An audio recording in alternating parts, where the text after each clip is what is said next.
ځکه زنانه د بې حیې له راتګ وکړلو نبي صلی الله علیه وسلم دې ټیم کې وایي چې خیر دې ته وهلی شي نور په دې لوښو لرګو کور کې دا کار کړی دا نه دی کړی په دې باندې ښځه نشي وهلی د اسلام موږ ته اجازه نه راکوي او بیا نبی صلی الله علیه وسلم فرمیل وحجروهن فی المضاجع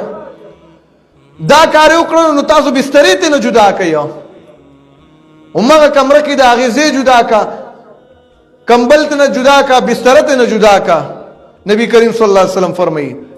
یعنی داسې به هم نه کوي ګورئ په دې حدیث کې موږ ته نبی صلی الله علیه وسلم داسې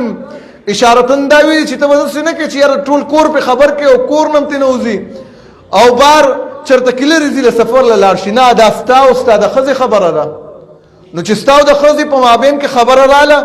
نو دا خبره چې دی همدلته کې کمره کې پاتې کا ادب ولله ورکه دې له په هغې باندې زور ورکړلی شي بستره ته نه جدا کا کور به هم په ځان باندې نه خبرې مپلار خبره وه مرور خبره وه ممور خبره وه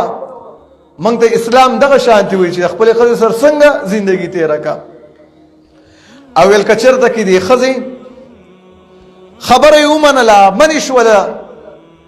نو ویل بیا په دې باندې بل لار د طلاق مه لټوه چې ته راولګیا خوا وله طلاق ورکړي نو په دغه ټیم کې نبی صلی الله علیه وسلم صرف د والو اجازت ورکړی چې یو زنانه هغه بې حیې طرف له راتګو کې خیر دی بیا دغه ټیم کې وهلی شي